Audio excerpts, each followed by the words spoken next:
Hello साथीहरू नमस्कार। आज म केराको चिप्स बनाउन गइरहेको छु घरमै। यो चाहिँ मैले आफ्नै बारीमा फलेको केरा लिएको छु अनि यसलाई आफ्नो मनपर्ने साइजमा काटेको छु र तेल ठिक्क पाएर मैले यो कचरामा देखाइएको चाहिँ नुन, बेसार र पानी हो। यो चाहिँ किन तयार पारेको भने हामीले यसरी राखिसकेपछि केराको चिप्स को साइज राखिसकेपछि अनि तेलमा यसरी राख्दाखेरि चाहिँ क्रन्ची पनि हुन्छ र स्वाद पनि हामीले पाउन सक्छौँ। कस्तो स्वादमा खाने हो, नुन राख्ने भने नुन, खुर्सानी पनि राख्दा हुन्छ। मैले चाहिँ नुन र बेसार मात्रै राखेको छु, कलर पनि आउँछ र यसलाई बिस्तारै चलाउनुपर्छ। मैले यसरी चलाएको छु।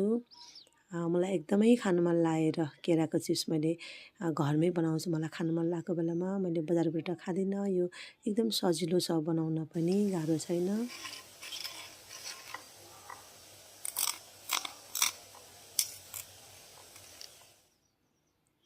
र मैले यसरी घरमै केराको चिप्स बनाएर खाएँ साथीहरू। Thank you for watching. By.